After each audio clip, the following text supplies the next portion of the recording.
আমি জানি না কি ভাষায় বলবো, আমার মুখের মধ্যে কোনো ভাষা নেই, ভাষাহীন হয়ে গেছে। বাংলা কথাই ভালো না। সবাই আমার ফ্যান আর আমি কিন্তু কাকার ফ্যান। পাচ্ছে না মুখের ভাষা, কাকা বলছে বাংলায় বলো না দাদা। দেব বলছে আমি আছি তো কাকা। আর জনতা বলছে হাতে কালি লাগালেই দিতে হবে সাদা দাদা। তো হ্যালো ফ্রেন্ডস, কোথায় গেলে তোমরা সবাই? আমি তো চলে এসেছি নতুন একটা ভিডিও, তোমাদের সবাইকে স্বাগতম। টাইটেল আর থাম্বনেল তো বুঝেই গেছো কাকে নিয়ে খেলা হবে। তো চলো আজকে বেশি ভাত না বকে গয় রোস্ট করা যাক। তো চলো।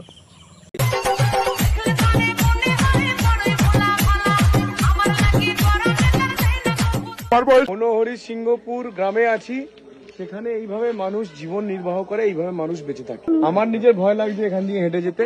এখানে ছোট ছোট বাচ্চারা, মায়েরা, বোনেরা। আচ্ছা হিরণদা, তুমি ভোটে প্রচার করতে বেরিয়েছো নাকি ডেলি লাইফস্টাইল ব্লগ করতে বেরিয়েছো? জানি না। আমি এর বেশি এগোতে সাহস পেলাম না, আমি এর বেশি এগোতে আমার সাহস লাগছে না। আরে হিরণদা, এরকম অ্যাক্টিং তো আজকালকার ফুড ব্লগাররা ডেলি করে। হিরণদার কপালটাই খারাপ, যেখানেই যাচ্ছে অবহেলিত পাচ্ছে, যে যেখানটাই পাচ্ছে চেটে দিচ্ছে।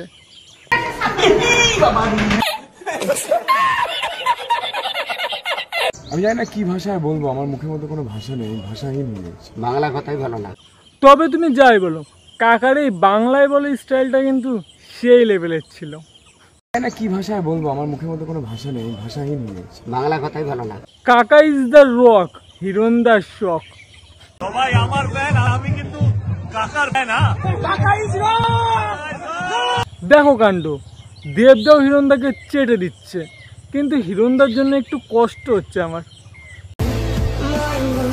বলছি দেবদা, তুমি একটা রোস্টিং চ্যানেল কিন্তু খুলতে পারো, কিন্তু দুমুখ সাপ হলে কিন্তু চলবে না।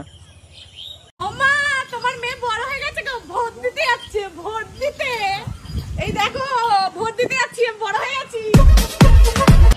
ও মামুনি, তুমি ভোট দিতে যাচ্ছ সেটা ঠিক আছে, কিন্তু ওইভাবে পথ দুলানোর কি দরকার আছে? ভোট দিতে যাচ্ছি, বড় হয়ে যাচ্ছি। বলছিলাম কি মামুনি, প্রথমবার ভোট দিতে যাচ্ছ সেটার আনন্দ, নাকি এবার আই কার্ড পেয়ে গেছো কোথাও আর না আটকানোর সেটার আনন্দ? ধরে ফেলেছি। प्यारी समझ गई।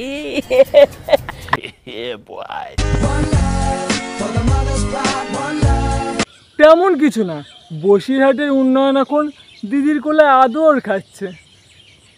চাই মমতা ব্যানার্জি প্রধানমন্ত্রী হোক, কারণ আমরা একা কেন সহ্য করবো, গোটা দেশ সহ্য করবো। No comment. কিন্তু দাদা, তুমি জবাবটা কিন্তু সেই দিলে, তোমার তৃতীয় পায়ে কিন্তু আমার নমস্কার রইল, অবশ্যই গ্রহণ করবেন। সবাই ডাক্তার ইঞ্জিনিয়ার হতে চায়, তুমি এই ধরনের পেশা বেছে নিতে চাইছো কেন? সবাই যদি ডাক্তার হয়ে যায় তাহলে রুগীটা কি হবে? ও দাদা কিন্তু সেই লেভেলের দিল, রিপোর্টারদের মুখে কিন্তু ঝামা কষে দিল। তো চলো, আমাদের আশেপাশে কিছু রুগী আছে, দেখা যাক। মাকে শুধু মাদার্স ডেতে নয়, আদার্স ডেতেও একইভাবে ভালোবাসা। হ্যাঁ মানলাম, মাকে শুধু মাদার্স ডেতে না প্রতিদিন ভালোবাসো, কিন্তু ভিডিওর শেষে এরকম কে রিয়াকশন দেয়? বলছি ভাই, তোর পিছনে কি নেড়ি কুত্তা কামড়ে দিয়েছিল? বলছি কি, এটা কি চুল নাকি শুকিয়ে যাওয়া চাউমিন? একটা জিনিস দেখবে, উড়িষ্যার যে রাঁচি মরগগুলো হয় না, ঠিক পুরো এর মতো দেখতে। দাদু হসপিটালে মৃত্যুর সাথে লড়াই করছে, তাই ভাবলাম একবার শেষবারের মতো দেখে আসি। বেশ কিছুদিন ধরে দাদু অসুস্থ থাকায় দাদুকে হসপিটালে ভর্তি করতে হয়েছিল, আর আজকে হঠাৎ করে খবর এসেছে দাদুর অবস্থা নাকি খুবই খারাপ। এর আগে আমরা দেখেছিলাম শ্রাদ্ধ বাড়ি ব্লগিং, আর এখন দেখতে হচ্ছে হসপিটালে রুগী দেখতে যাওয়ার আগে কিভাবে সাজুগুজু করতে হয় তার ভিডিও। কিন্তু দাদু অনেকবারই হসপিটালে ভর্তি হয়েছিল, কিন্তু তারপরেও সুস্থ হয়ে বাড়ি ফিরে এসেছে। কিন্তু তুই তোর দাদুকে নিয়ে যা শুরু করেছিস, এবার মনে হয় না আর ফিরবে। ওং শান্তি।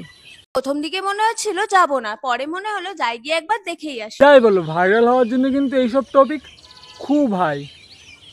যাই হোক, তোমরা কিন্তু আমার দাদুর জন্য অবশ্যই প্রে করো। আমার দাদুর কিন্তু এখনো মরার বয়স হয়নি, কারণ দাদুর বয়স সবে মাত্র 88। ও মামুনি, মোটে 88?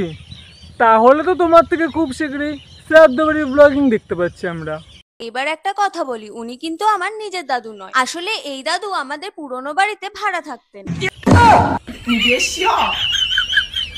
কিন্তু হসপিটালে যাওয়ার জন্য আমার লুকটা রেডি হয়ে গেছে। নাও এবার তোমরাই কমেন্টে জানাও আমাকে কেমন লাগে। পুরো সুশান্ত থেকে উঠে আসা পুরো শাকচুনি লাগছে।